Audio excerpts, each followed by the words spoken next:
gentlemen, and welcome to the January look and review of December Send Away podcast. I'm Adam. I'm joined by a star-studded guest. I've got Michael, I've got Matty, I've got Jamie, and I've got Tim with us. Gentlemen, thank you very much for joining us. We are a great array, sorry, of guests coming in. We've got some fantastic viewpoints coming up. We're going to be discussing a whole host of subjects in this. We're going to have a really good conversation.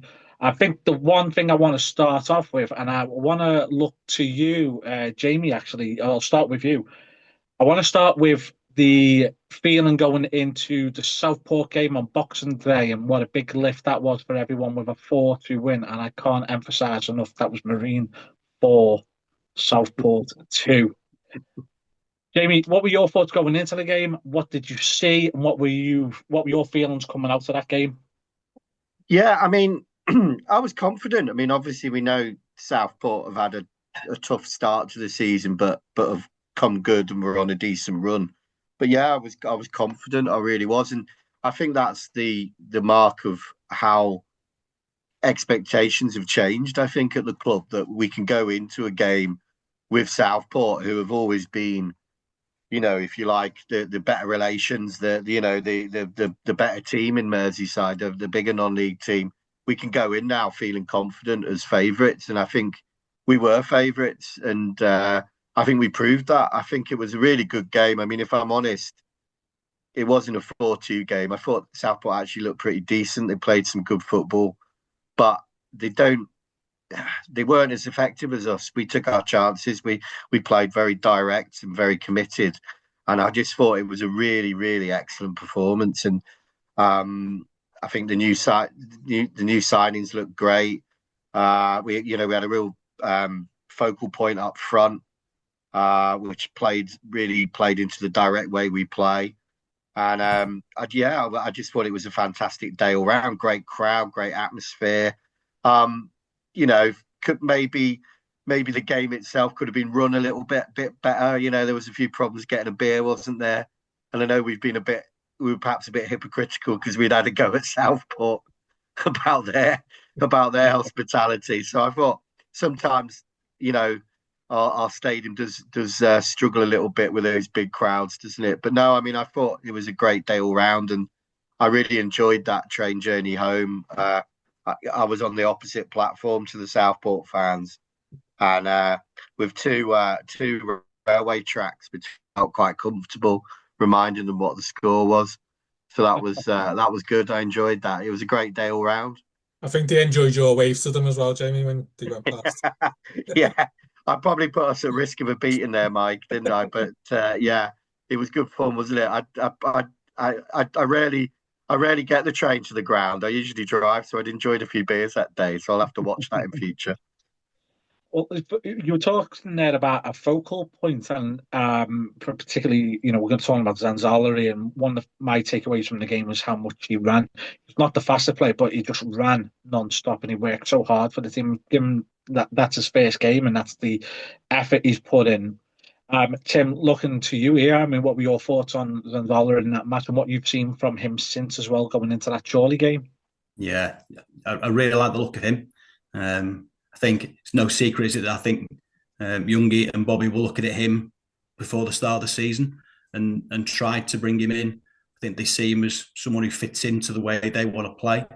If you think the last couple of years, we've tried a few centre forwards, and they aren't bad players, but they have to fit in with how we play. And I mean, a really good example of that is young Papula has gone to Chorley, and I thought he struggled for us. I don't think he's a bad football player, but he doesn't fit in with that all action centre forward that we need. And we've got three of them now. So Zanzala massively impressed. It'll be a real struggle for Jolly and Newell to get him out of that number 9 position, because I think both of them would like to play through the middle as well. But as you say, he's not rapid, quick, but he's not slow. He holds the ball really well. He shields the ball. He uses his body. I think Finn really needs that focal point number 9 to get the best out of him. If you think about last season when Bobby was injured, and then even like a 50% fit Bobby Grant came back, made a massive difference to Finn. when Bobby came in the season before that in the January, made a massive difference to Finn. So you're getting the best out of your sort of most exciting player as well. So no, I don't think really, short of scoring 3 a game, he could have done much more to impress me, to be honest. I think he looks a really good signing. Just touching on Jolly, Matty, looking to you here with Zanzala and Newell holding up that position as the central strikers. Could you see Jolly having to maybe shift out wide? Yeah, I'm not really too bothered where he plays because I think he gives you the same sort of work rate and effort off the ball, whether it's through the middle or on the right. Because really, we haven't had like someone who's nailed down the right wing spot, have we, this season? Whether that be through injuries or just in general. You know, you've had Bailey Marsden out there, but I think I prefer to see him more central and like in the midfield. So yeah, Jolly's been impressed by him as well. You know, the goal he got against Bedford was really good header, and just like to see a little bit more final product from him if possible. But with the likes of Zanzala coming in and Thomas sticking them in the top corner from the edge of the box, then you know you can sort of not rely on him as much for that, and just yeah, I think the work rate and effort that he gives us is really good, and on that right wing especially, you know, he's got the pace, he's got the effort, got the legs to keep going for the 90 minutes. So yeah, been impressed by him, and hopefully he can build up a good like relationship with Zanzala or Newell if he comes back in. You know, just have a bit of consistency with who he's playing with, so they get to know each other and develop those like relationships. I'm glad you brought up Adam Thomas there because he was someone who I said last year when we played Farsley Celtic at Buxton, and it's the only time that I've ever been left enraged by a Marine performance. And I've watched us get hammered, but the performance on that night was atrocious. But Adam Thomas, I felt, was the only one who got to walk off with his head held high, having put a shift in. So, looking to you, Michael, Barry Lenton recently put a comment on about the importance of someone like Adam Thomas being so versatile. So, when you look at a squad like Marine and the injuries that we've had, etc., how important is someone like Adam Thomas to this squad? Yeah, definitely. I think that's been the strength of the last few weeks, hasn't it, really? Because obviously we've had so many injuries, and you look at the lads like Sam Field and Adam Thomas in particular, them type of players who come in when the injuries have been big, and then I think a lot of people would have thought, like, obviously when McDonald and obviously Gregson went out, would have thought we struggled, but them, they've come in and they've not let us down, have they? I mean, I wasn't expecting them to hit a 30-yard rocket with his weak foot on that surely, like, but it's just anyway, he's one of them players that you can just play anywhere, can't you? And he always gives you, 8 out of 10 every week, do you know what I mean? He never lets you down, and same with Sam Fielding, really. He's come in when Drysdale had that injury, isn't it? He came in and he was, I think he got man of the match, didn't he? So I think that's the most impressive thing about Marine this season is that they've got players now that can come off the bench or if there's injuries and come in, and we're not really that wicked, you know what I mean? And now we've got options, and Neil's on the bench who's obviously struggled with injuries, hasn't he? So yeah, you said them type of squad players are a massive hardy, and they've proved it in the last few weeks. Absolutely. And speaking of squad players and the injuries and the rotation, Josh Wardle starting more regularly now. There was a little period of time near the beginning of the season where he was making way for Anton and Drysdale. Now he's very firmly back in the fixture. Not that he was ever out of it, but he's certainly, back being the club captain, the main man again in the heart of defence. Jamie, can you see Drysdale's injury being an impact, or have you seen enough up to now with the players that are available and Sam Fielding stepping into that role in defence to give you optimism going forward? Yeah, when when Drysdale did get injured, I was really concerned because I think he's been fantastic since he's arrived. I kind of knew him a bit from obviously I do a bit of work with Tranmere. I covered Tranmere as well, and I know he was very highly rated there. I was quite surprised they let him go actually, but I think he was a really good catcher for Marine, and I think the experience and maturity he shows on the pitch is obvious. You can tell he's had that league experience. He's a really good player. So yeah, I was concerned, but I think in recent in recent weeks, as you say, the way the squad has filled in and shown that it can cover these injuries has been amazing, really. Because we got to forget these are not we can't forget these aren't full-time players. These are part-time lads. They have jobs, they have, but they're playing, and they're playing in positions maybe they're not used to. And we're asking a lot of them. And I think the last few weeks, what's really impressed me, and even in the Chorley defeat, which I think was a good performance, has been the commitment, the running, just the running, the harrying, the chasing. They've really gone for every ball, and I was really impressed with the defence on in the Chorley game. Even though we conceded 2 goals, we actually played pretty well. Chorley had a lot of possession, and it could have run away from us, but we dug in. And the same with Southport. They had a lot of possession, but we kept a good shape, and we closed down well, and we won balls in midfield, and we broke quickly. And to me, it just shows that there's a team working there. There's a squad working there that really knows the way that they're playing. And credit to Bobby for that, really. Credit to Bobby, because for me, Marine at the moment have got a kind of a style and a identity. A lot of people talk about identity, don't they, now in football? Football clubs having an identity. And I think Marine have an identity. They're tough, and they harry, and they run, and they're in your face. And I think the players who've come in recently have really stepped up and shown that they can fit in as well. And they might not be as good on the ball as, say, Drysdale, but they can do the dirty work. They can do the defensive work just as well. And that's all we can hope for at the moment. I think to get through this Christmas period as we have done, with the points we have and with the injuries we've had, it's been a really good effort from the squad. You're absolutely spot on, and I completely agree with you there in terms of how Marine have created this identity. Looking at you, Tim, there with this identity that Marine have built, and as you say, a lot of credit goes to Bobby here. Do you find Marine are much more comfortable off the ball and breaking at pace than they are with the ball and trying to break down a stubborn defence? Well, we definitely are better playing on the counter. I agree with everything Jamie's just said about an identity. I think that's carrying on from Youngie's teams, because the identity was exactly the same. It's how a Marine team should play. We play on a pitch that's the minimum dimensions that you're allowed to have. There's no space to go trying to play fancy football. The crowd's right on top of you. You've got a wall right on top of you on one side. So I think that is the way to play, is to be really compact, be strong in the tackle, have enough pace to trouble the teams, and be able to defend your own box. So although Southport had loads of the ball, and they're a good side, they've got some experienced, good players. I didn't feel like they really troubled us. They scored twice, and when you look back at those goals, the poor goals to concede, actually.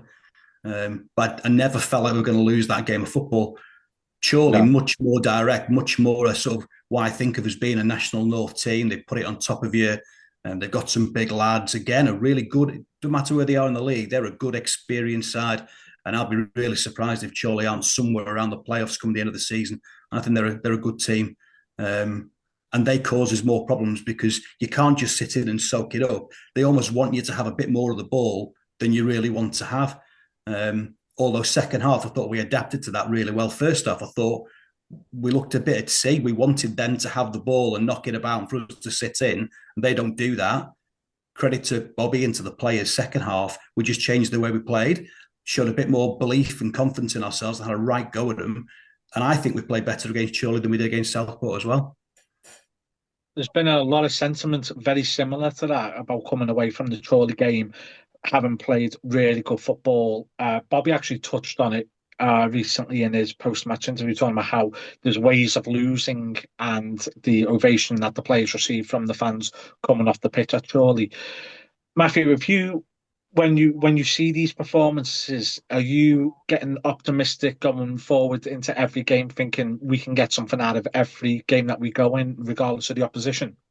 Yeah, absolutely. And I think the best compliment that you can give Bobby is the fact that that's completely different to how I was feeling last year. Some of the away days we went on, for example, Hereford, like I was going there, like not really expecting to get much of a result because we were just on such a bad run. And the away games, I think we'd scored like 2 away goals or something for months before that. So yeah, I was really disappointed last season with like how we were playing, but now this season it seems like there's a much more a freer like atmosphere around the club. Like you just expect them to just attack in games, which is what obviously you want to see as fans. And I think Bobby's brought that to the club where he's not going to settle for a draw. You know, you've seen this, or a loss even. Like he'll fight to the last minute for every ball and make sure his players are giving absolutely everything until the last kick of the game. Like, so that's just exactly what you want to see. And just touching on the Chorley game, I thought we played really well. Unlucky not to win, but we just didn't defend the set pieces well enough, did we? I mean, even in the first 5 minutes of the game, their lad had a very good chance from a corner, pulled a great save out of Fraser, and just from that moment, really, we didn't seem to be able to live with them from corners. I know they've got the lad there, Ellis, is it the centre back who seems to score about 30 goals a season. Um, but yeah, can't really complain too much other than that. I thought they played really well, and hopefully we carry it on Saturday and get into the hat for the next round. Potentially, we might see the return as well of Matty McDonald on Saturday. If not this weekend, it'll most likely be the game afterwards. What sort of impact do you think he could make to the team, Michael, when he returns? Yeah, I mean, I think you got to be careful with him, innit? Because I believe it was a hamstring, wasn't it? So I'm not too sure to rush him back for Gloucester, although it's a big game to get next round. I think you got to be careful, haven't you? Because, the last thing we need is him pulling up again and being out for another 8 weeks or whatever. So, but yeah, I mean, obviously when he was obviously fit and playing, he was scoring goals, really, from that midfield. And it's just the powers. It's like, that's what we miss. I think we will miss to an extent with Gregson and obviously McDonald's back now, but they brought a lot of like physicality and power into that midfield, and which I'm not too sure. Obviously, the lads come in have done really well, but but their physicality is a big strength, I think, to the team. But yeah, absolutely, having McDonald's back is massive, isn't it? I think fortunately for him, he was playing probably his best he's played for us. And he just started to look like the player we wanted, or thought he was going to be. And then he got that injury. So hopefully we can just get him back and he'd be back to what he was playing like. Do you know what I mean? But I do think we just got to be a bit cautious with him because obviously it's a delicate injury, that one, isn't it? Looking ahead to the Gloucester game coming this Saturday is a spot in the last 16 that is up for grabs. There has been a bit of a break between the Chorley game and the upcoming match due to Peterborough Sports being called off due to the weather. Jim, can that sort of break invigorate the team, having had that nice rest period, or sometimes can that work against a team when in really good form, having a period of time of not playing? I think personally, it's going to be a good thing for the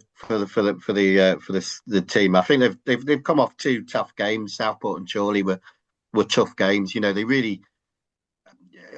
I know we've discussed the Chorley game a bit, but I agree with what Tim said. I thought the second half performance was really good, and I thought in the first half, I thought part of the problem was they actually looked quite tired from the Southport game. I think they did a lot of chasing, a lot of Southport had a lot of possession. I think it was a tough game, and it was a Boxing Day game. We know those can be a bit strange anyway. Again, we got to remember these guys are part time. Christmas is a tough time for everyone. We're all knackered, aren't we? So it's I think a break's probably going to be beneficial, and hopefully Bobby's got them back together after the Chorley game and being positive about that performance, and that we can take that into the Gloucester game, which is it's a great opportunity. Really is a great opportunity. It's a great draw for us. I mean, I know Gloucester are in good form, but it's a home tie against the league, a team in the league below us. You couldn't ask for that really more at this stage of the competition. It's a really good opportunity, and I really hope we go for it, because I think in recent years the trophy's been a bit neglected, a bit forgotten about really for a lot of non-league teams. It's gone a little bit way the FA Cup has for Premier League teams in a way. It's a great competition, and it can really bring you glory. And we've seen some of the teams that have won in recent years. It doesn't always have to be the big teams from the National League. You can tiptoe your way through that draw and find yourself all of a sudden in the semi-finals. So I think it's a great opportunity for us. I really do hope we go for it, and we're relatively. I don't want to tempt fate, but it feels like we're relatively safe in the league, unless something goes terribly wrong. So we can kind of go for these cup competitions where in some of the years where we've been in trouble in the league, we haven't been able to. So yeah, I really hope we seize the opportunity on Saturday, and I do think that break will have helped. Speaking of the league and being relatively safe, I appreciate Marine are not looking down; they're looking up. However, with a 50-point marker being typically the safe zone, and Marine, I think we are on 34 points. We're only 16 points away from that. Tim, do you think that could be a priority, or do you think, as Jamie's just touched on there, that having that breathing room now and being in such a great position in the league, that it allows Marine to go for all guns blazing for the FA Trophy? If I'm honest, I don't think it's in Bobby's nature or Youngi's nature to not go all guns blazing anyway. Certainly through Youngi's years, there's been games like County Cup games where I've thought, well, we'll rest a few here and give a few lads some minutes. And he doesn't. He just picks his strongest team. And I think Bobby will do the same. So I don't think that will affect it. And we haven't got a massive squad to change a lot of lads around. And Jamie's right. A lot of those top national Premier teams, they're ex-league teams. They're used to playing weakened teams in the League Cup or the EFL Trophy or whatever. They're used to doing that. And some of them will do it in the FA Trophy. I don't think we will. Jolly, I think, is cup tied. I don't know about Zanzala, actually, whether he's cup tied or has he played for Fylde. I don't know if anybody knows. But Bobby will just pick his strongest team. And I think we'll have a right go at them, and it'll be an unknown quantity. I don't know whether either Youngie or someone's been to have a look at him and watch him. Neil is normally really thorough with stuff like that. And I think what we are seeing is the benefit coming into games like this, where you're getting the thoroughness of Neil Young behind the scenes, but you're getting the passion and the personality of Bobby. And look at some of the people who've come to sign for us. I think a couple of them have specifically referenced, well, I've played with Bobby before, so I'll come and play. What Matty says, I think, is right as well about the progression from last year to this year. And I think one of the big turning points, and we might talk about him in a bit because I know we've had a bit of banter online, but Hazelhurst coming in was the catalyst for me last year, changing it. We're very good at January, February recruitments, that end of the transfer window when the full-time teams, the league teams, have decided who they want and who they don't want. We're very good at picking up good players around that part of the year. If we do the same again, then we can go. We could push playoffs. We couldn't. I'm a natural pessimist, so I still think that mid-table is really respectable in a division as strong as it is. But if we did pick up some good players, Hunter, it's bonkers that we've got Hunter, Drysdale, with their pedigree, bonkers that we're picking up players like that. Adam Hansen sort of come in a bit under the radar, a bit like, oh, well, yeah, that's just Adam Hansen was Southport's captain last year. He's a really good, experienced player at this level. And I think what you're seeing is the benefit of us establishing ourselves, and players who previously would have said, you're all right, I don't fancy Marine, might go down, small wage budget, no, you're all right, home come. They're now looking and going, actually, wage budget might not be fabulous, but they're not going to go down. They might push playoffs. There's a new ground in the offing. Bobby Grandster, I know Bobby. Neil Young, he's in the background. He's really good. That's a really professional setup. And that's what I think we're seeing the benefit of now. And it'd be really interesting to see who we do pick up between now and sort of the end of January. I think we're only a couple of players away from being a real force. Zanzala's cup tied, by the way. He is, right. He played against Cliff Road for Chester last round. Well, a couple of rounds back. So I think Newell becomes really important there if George Newell is back and able to play. And I think we have really looked after him because he's been on the bench a few times, hasn't he? And we haven't brought him on. I'd love to see him fit to play as a 9. I think we need that focal point. And by the way, when he was last in the team, I thought he was having an incredible run. I thought he was fantastic. Those last 4 or 5 games he played before he got injured, I think he copped a little bit of flack online, which personally I didn't agree with. I'm not saying that he's read it and it linked into it, but to me, watching, it looked like he's copped a bit of flack, and he came back and the next game he played, I think he played off the right, which isn't, I don't think, his natural position, and he was fantastic. So yeah, he's got a bite about him as well, and he gets stuck in, doesn't he? I mean, I thought he was lucky to stay on the pitch one of those games, wasn't he? He kind of, but he likes to put it about. But I totally agree with you. I think he was on a great run. It was a real shame he got injured. yeah, And he's he's one of those players you were just talking about. Very seasoned non-league two player who's got a good reputation at this, and has chosen to come to Marine. Yeah, I mean, you're spot on when you say that. There was a comment about when he signed in the summer about the George Newell who'd played previously with us on loan.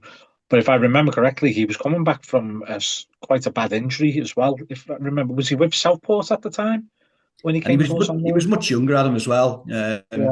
But he scored. I'm trying to think. Dave Mack and Dave O'Brien will tell you my memory is absolutely appalling when it comes to non-league stats. But I'm pretty sure when we did have him on loan, he did score 7 or 8 in not many more games than that, and we all went, he looks a decent player. He does score goals. I think he's great around the penalty area. I think he puts himself about physically. But just watching him, he seems to have character. And that's what I think we've got a squad that's full of. Bobby has put together a squad of character. And it's not full of kids. We've had to sign a lot of young players the last few years because we haven't been able to pick up seasoned players. If you go through our starting 11 now, people we haven't even, we talked about Adam Thomas. Adam Thomas would be in my, if I had to pick 3 for player of the year now, Adam Thomas would be in those 3, just on his attitude and his application. We haven't even mentioned Brown, who's played league football, Scottish league football. I think he's a great player. So, yeah, a squad full of experience and full of grit and determination.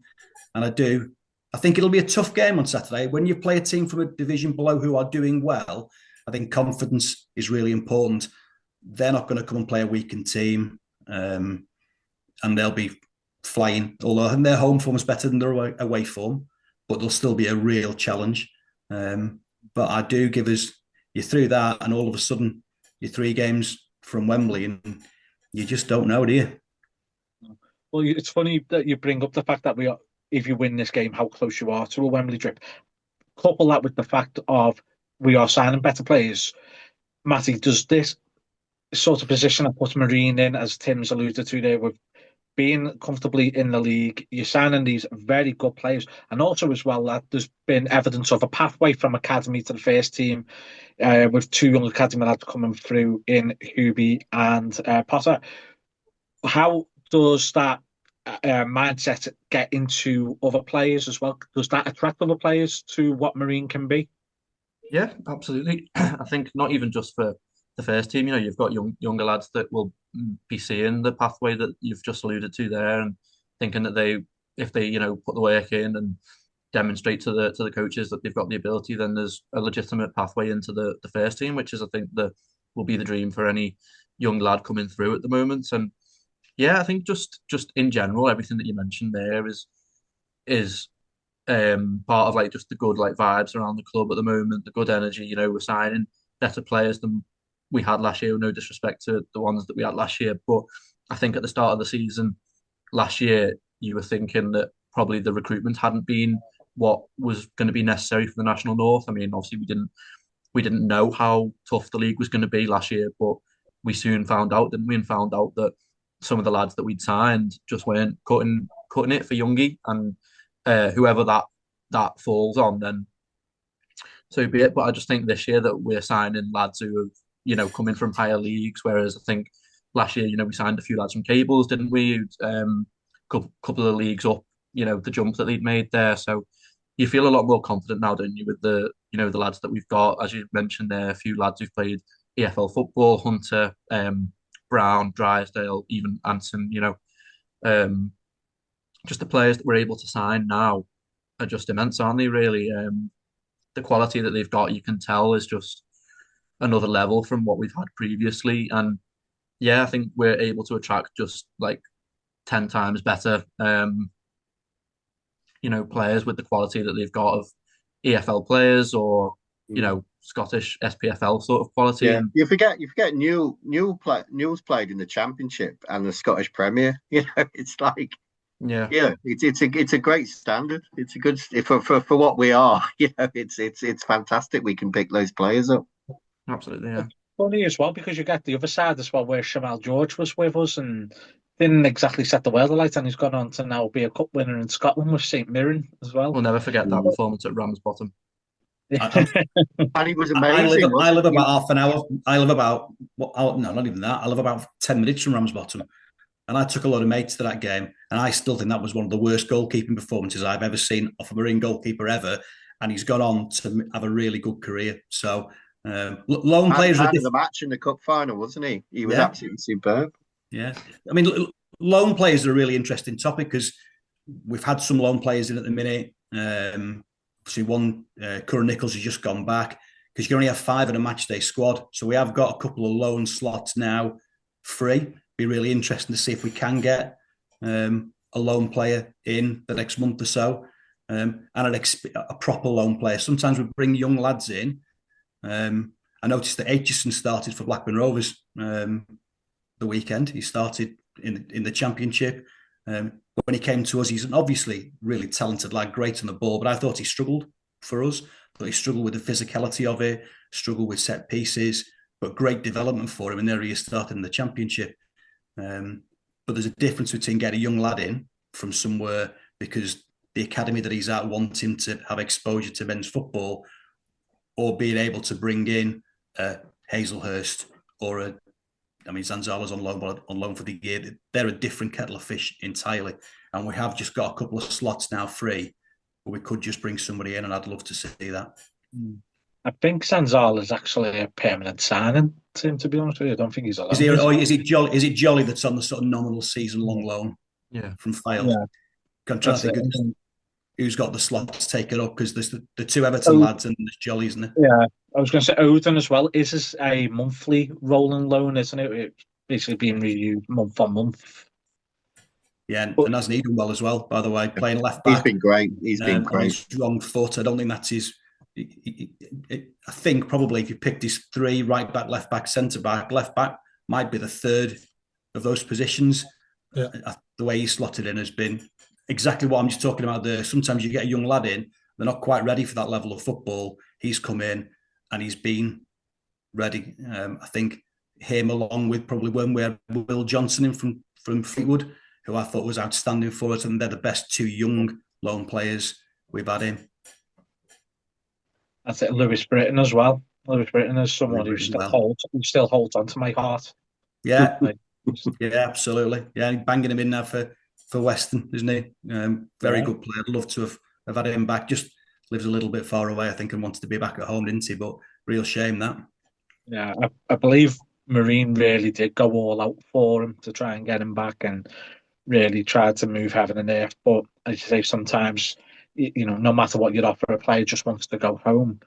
And speaking of, coming home, rumours going about, granted, there are rumours I've probably started about a certain Wrexham player, I suppose, and, using AI to generate images as well, just feeding the fuel.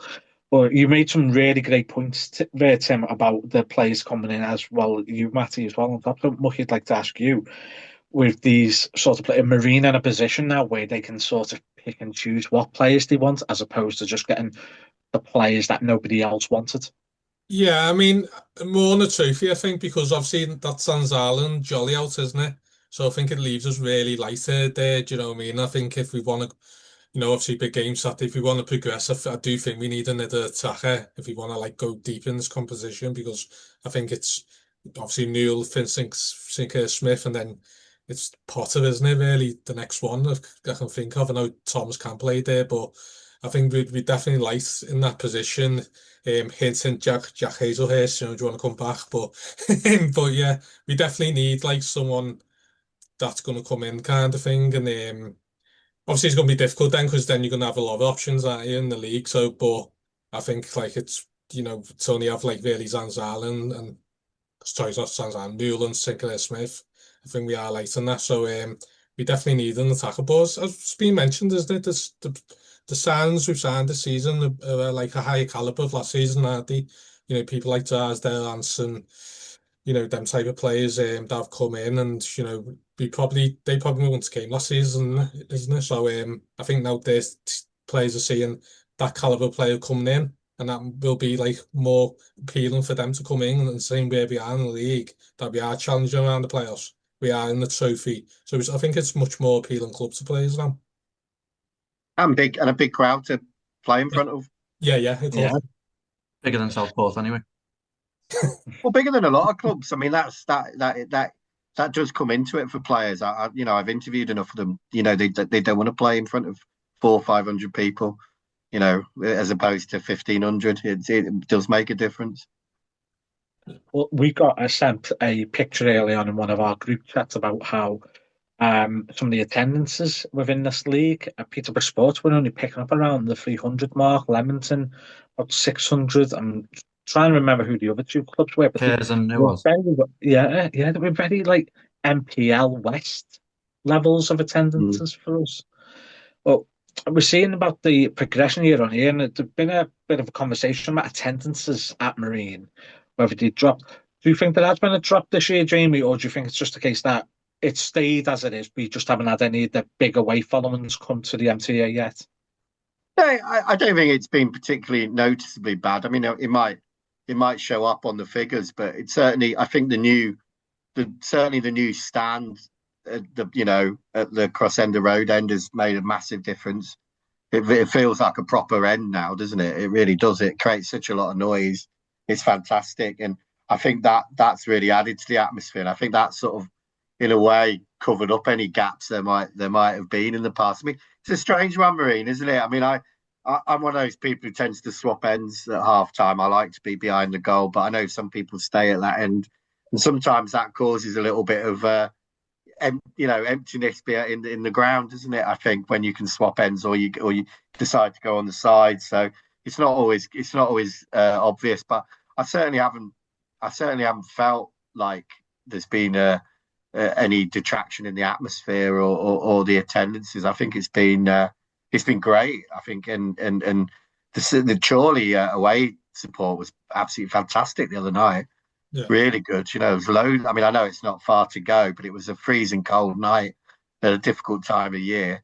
But it was a great following and really noisy following, and Chorley were quiet as anything. So it was a bit of a shock, really, that we outsung them completely. So no, I've not seen personally. I don't think that's really been an issue at all. Is that sort of atmosphere on and away following their hangover of such a good win and a good performance, and the overall sort of festivities that were of Boxing Day with the feel-good factor?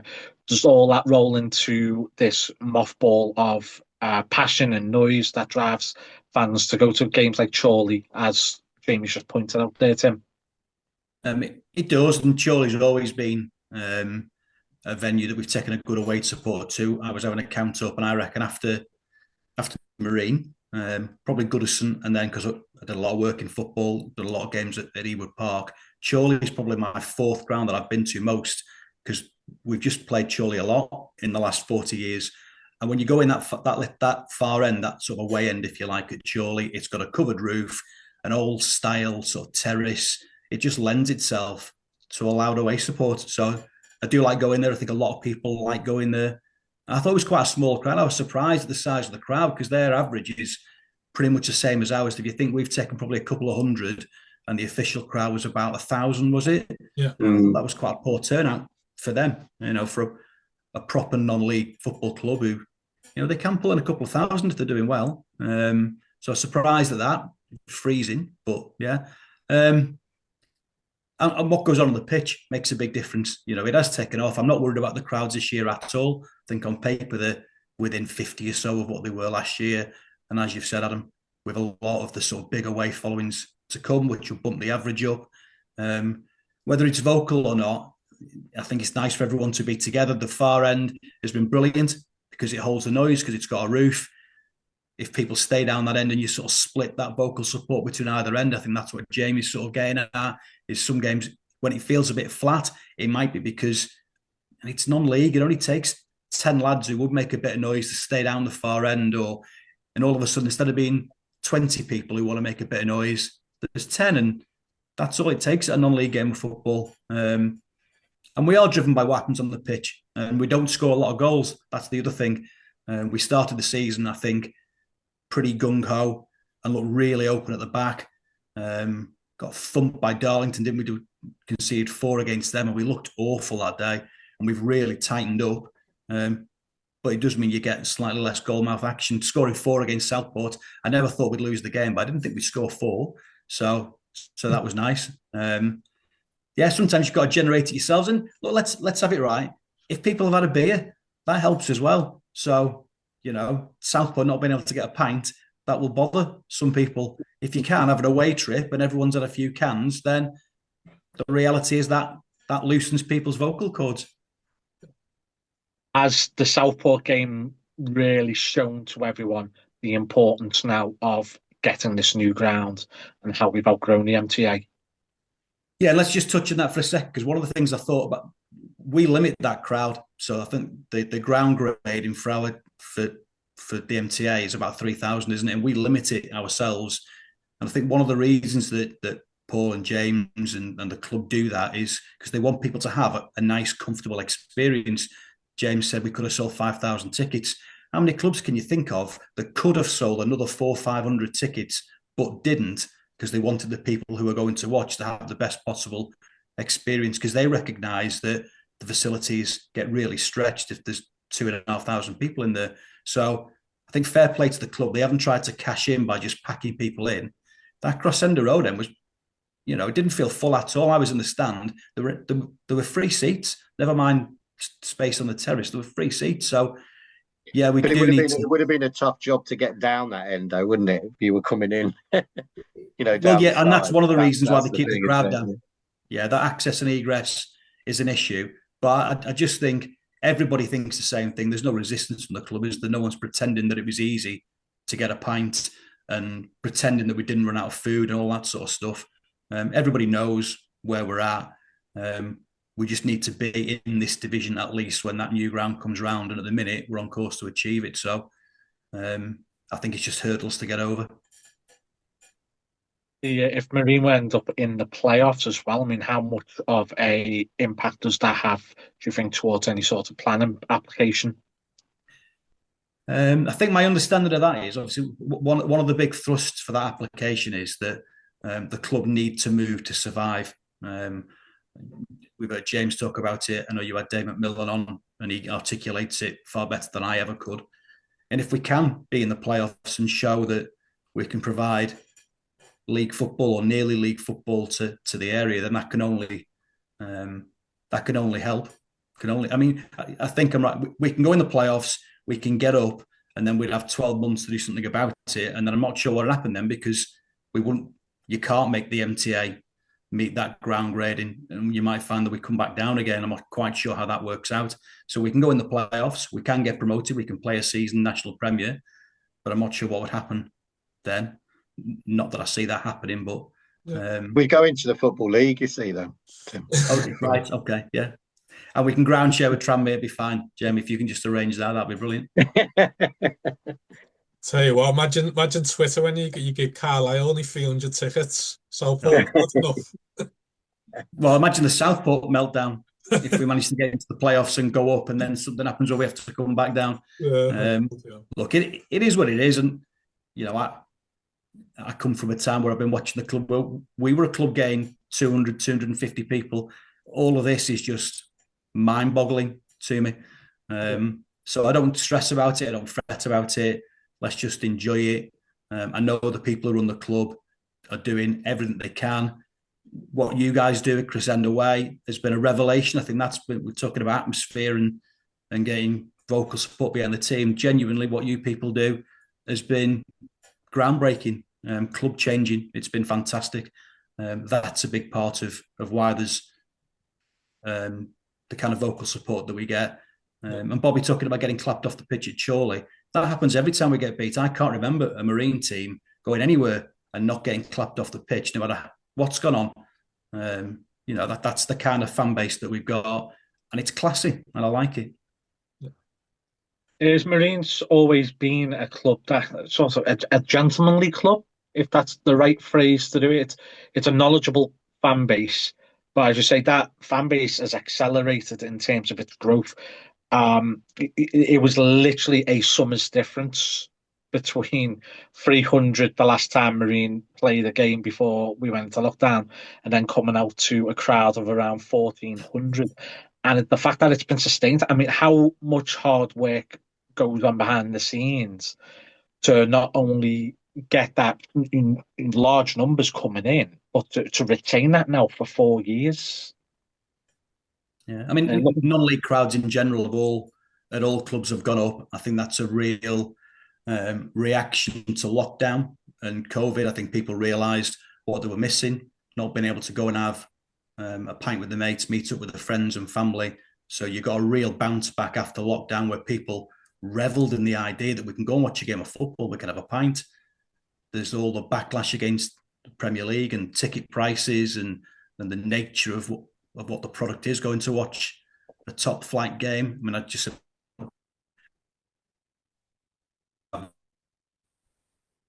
been to watch Everton, I don't know, been to Goodison 50, 60 times maybe.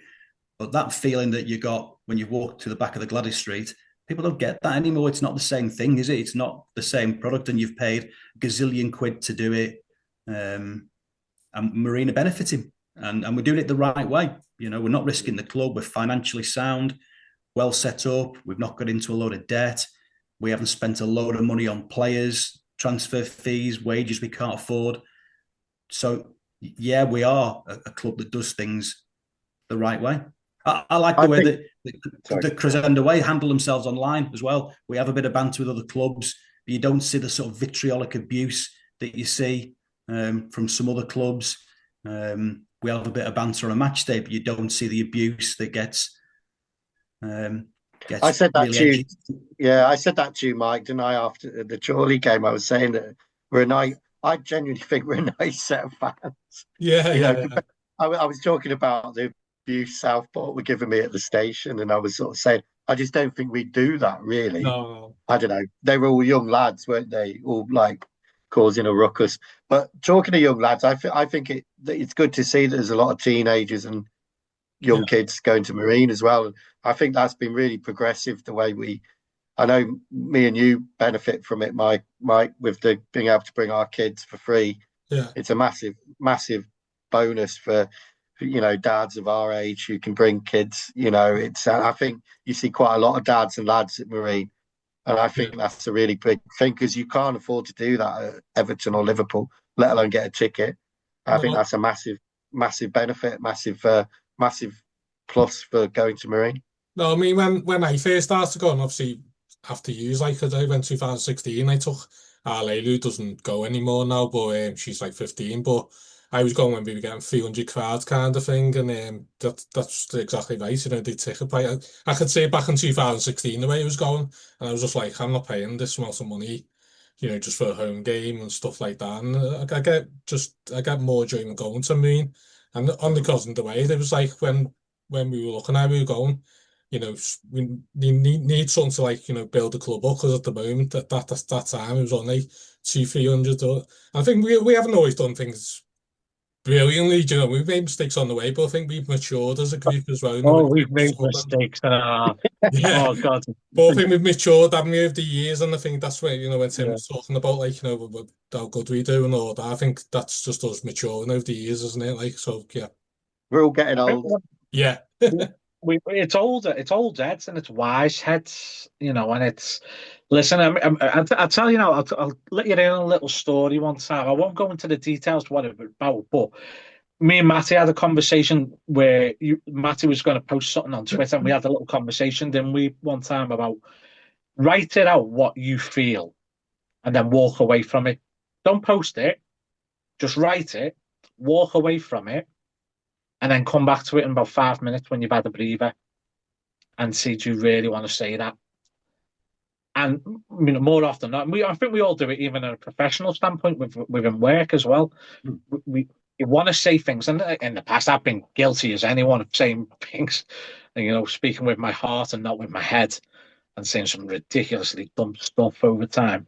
But I think as a fan base, we all know each other and we all speak to each other. And even those of us who maybe don't see eye to eye on a lot of things, there's always that respect. And I think a lot of that transcends as well from the terrace to the players as well. I've always maintained Marine is somewhere for a player to come and progress. It is such a nurturing environment for a player to come. No one gets on a player's back when they've had a bad game.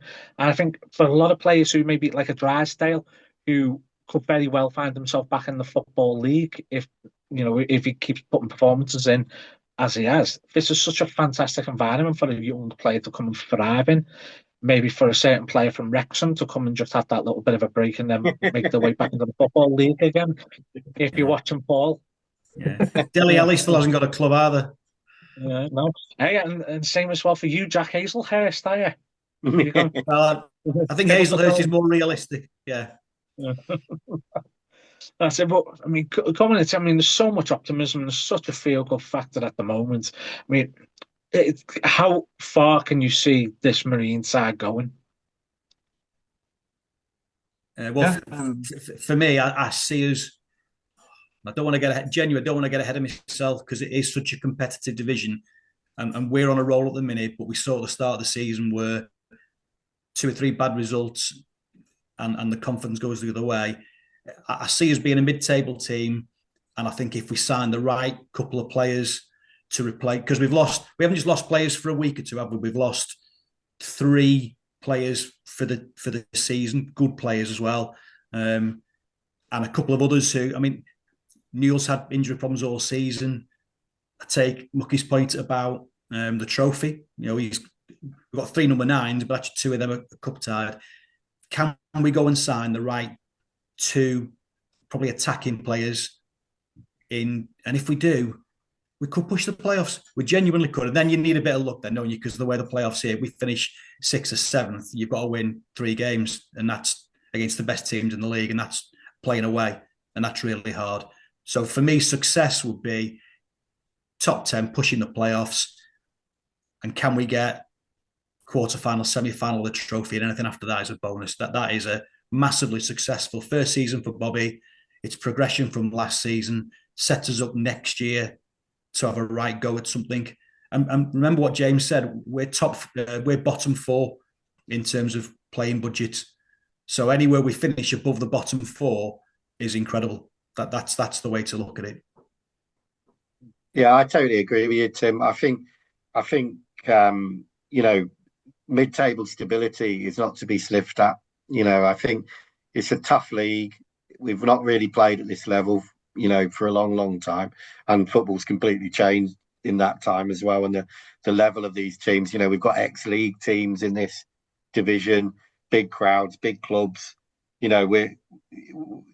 I think I said to you the other day, Mike, we were, when I started watching Marine, we were playing Burscough and Skelmersdale. Yeah. Those were the big games. Those were the local derbies. Yeah. Now it's Southport, it's Chorley. It's exciting, and and to be at that level is great. And I'm more than happy to stay at that level for a long time. Because that might be our natural level, and there's absolutely no shame in that. We've got to remember it's the 5-year anniversary, isn't it, this week of the Spurs game? What a 5 years it's been.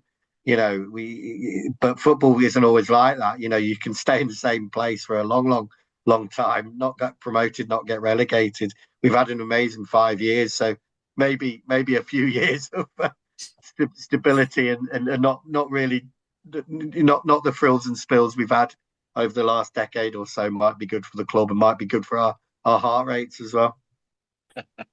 And you, Matty, what do you reckon? Yeah, I completely agree. I forgot about that game that Jamie just mentioned there. The Spurs game. No, I forgot all about it actually. I don't like to mention it too often, especially not on Port Chat. think I've got that under my name on there. Actually, it says we played Spurs once. We played Nigeria once. We also played Nigeria once. Yeah, I was about to say that. Mustn't forget about that either. But yeah, even on Saturday just gone, we had the full coach going down to Peterborough, which is absolutely miles away. So yeah, just feel good factor. Really, really enjoying it at the moment, and the crowds that we're getting are reflective of what they're seeing on the pitch, aren't they? I think a lot of the people who went to that Southport game will be inclined to come back, and people who don't necessarily do all the away games will start going to your likes of your Chorleys or Curzons when we go back there in the league because they're the closer ones. But I think if people get sort of the bug for it and how Bobby is having Marine play, because if you went last year, the start of the season, you could be forgiven for not really enjoying it very much or necessarily having that like desire to go back because you probably weren't seeing like the greatest football on display. But now, the quality of the players that you're going to see at Marine have improved so much that it's somewhere that you go not just to, for a day out with your mate or something. You're enjoying the football that you're seeing, enjoying what Bobby is doing at the club, what the club have done behind the scenes with, obviously like the bars and stuff, and it's a full circle, isn't it? Everything sort of feeds into to each aspect of how well the club is doing at the moment, whether that's the crowds or the football on the pitch. It's just everything sort of aligning perfectly for Marine this season. I think that's why we're doing so well in the league despite all the injuries that we've had. You make a great point there about the pitch, what you see on the pitch as well. I always remember a comment about how Marine always got big crowds towards the last two games of the season at home because there was always a relegation battle. So there was always jeopardy. So touching on what you were saying there, Tim, as well, if you're hovering in and about the playoffs, if you're dropping in and out of that playoff position coming into the last games, again, that draws fans in. Do you think, again, if that becomes a regular thing season in, season out, even if you're not actually going up, but that sort of jeopardy and that excitement that there is something to play for, again, does that sustain the crowd and even build it up? Yeah. Success brings people in. I mean, I do still think we get a lot of people who come because it's become a thing and they enjoy a pint. And if you ask them on holiday, they'd still say they supported Liverpool or Everton. If you ask me around the pool on holiday, I have to think of a way of explaining to Marino. So I think the number of people who still say I support Marine when they go on holiday is a fairly small band. But success brings people in. Good football brings people in. And good football at non-league doesn't mean you have to play like Southport played, where you are backing across your back four for half the game. I don't think that is what people want. People want to see what they miss from Premier League football, from league football, is people being able to smash into a tackle. That sort of blood and thunder, that commitment, that's what they want to see. And then you do get, Finn's touch. If there's anybody with a better touch in that division, I haven't seen it. The way he brings up, a crossfield ball down is as good as anybody you'll see anywhere. So it is a good product, and that's what brings people in. But you are right. If we're somewhere near the playoffs come March, then we will be getting 16, 17, 1800 for home games. We just will. I agree with that. Sorry, mate. I agree with that because, obviously, start the season when we played South Shields, and we were playing quite open. I think it's about Josh Warder with it. And, after I think the Darlington and Radcliffe game, when we were just getting smashed off the park, I was like, this isn't working. We're part time. With yourself Shields, you're full time, you can work on it every day, can't you? In training, I just didn't think it was working whatsoever. And what I'm seeing with me now, that's the team I want to see. I don't want to see us passing down the back 50 passes, left back, right back, centre back. I'd be bored of me. What I want to see is what we were doing against Southport, kind of thing. I don't want to watch what we're seeing in the first 6 games. And I'm glad Bobby and the team changed the way they're playing because it just isn't what this team's about. What our team's about is get in your face, fly into tackles, put the ball in the box and get in the end of it. And that's what we're doing, isn't it? I wanted to ask you there, Mucky, as well, because within our group, you've become the Judith Chalmers of our group. When you go on holiday, as Tim's just touched on there about explaining who Marine are, I mean, when you go, do straight away, I'm a Liverpool fan, or do you, like myself, get that little bit of a buzz of sitting there and explaining who Marine are Mate, I do that in a taxi when I've had too many drinks and or the taxi from Marine and they'll sit there and go like, "Where have you been today?" And I'll sit there and tell them I've been to Needham Market or something even like that. Do you know what I mean? So I don't even talk about Liverpool. And I used to be like I said, I used to be a staunch Liverpool fan, but over the years and especially the last few years, Premier League bores me. It really bores me watching it. I just can't relate to it. It's just like, the throwing on the self on the ground of any touch. I know sometimes you get non-league, but it just bores me. It's just like this. I hate the way you've got this thing in the Premier League where you've got to play one way and you've got to pass it around the back and, like be like Pep Guardiola, whereas like, give me non-league any day, and the way we're playing. Yeah. That's It's what I so want to see. systematic, isn't it? Yeah, And Tim's literally just touching on it there with Finn, because Finn's someone who I love watching because, again, that individual brilliance and it's not systematic. I think the last Premier League player I can think of who is not confined within a system and is just given that freedom was probably Zaha at Palace.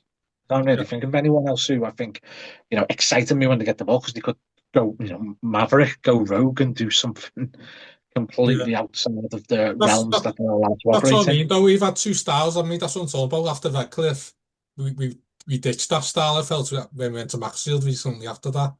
Before then, we were trying to play that like open football. And we actually played well, South Shields, for anyone who went. But, you're seeing like the deficiencies of it when we played Darlington, when you played. And Southport's a good example, isn't it? They play nice football. But anytime you broke on them or put the ball in the box, they couldn't handle it, could they? And the league position shows that. If it was down to nice football, they'd probably be in the top three or four, wouldn't they? But shows they can't handle, like getting caught on the break or balls getting put in the box, and so it doesn't work for me unless you're really good at it. Like South Shields are probably the best example. They are really good at it and it works for them, but I don't think it works if you're like a semi-pro team, to be honest. Yeah, Southport have made that comment actually after they've just lost this week. What was it, Kearson Ashton played, and they said the same thing, playing nice football, but it's without substance.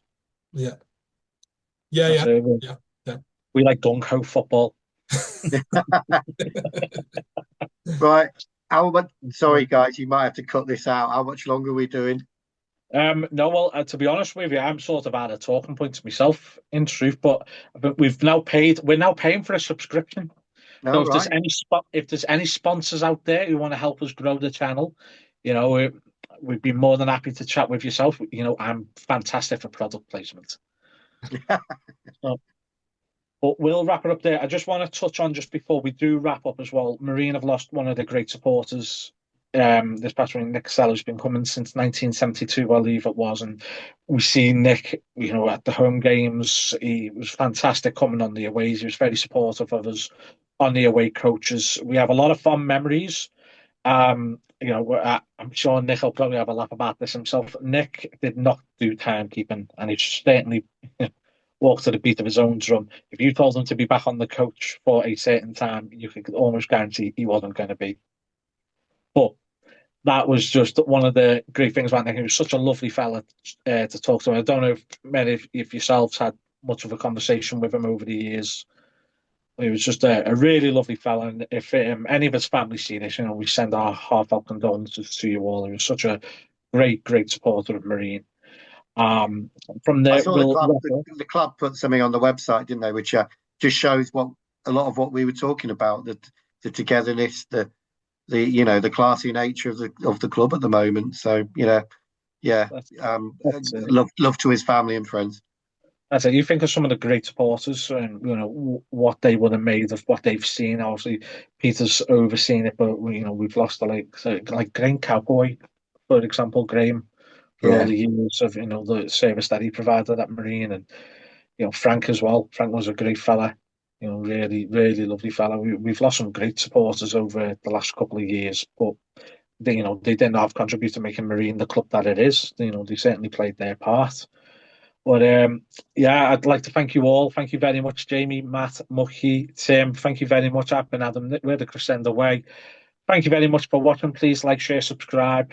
Enjoy yourselves. Take care of yourselves. Look after each other, and we'll see you at Gloucester. Good night, fellas.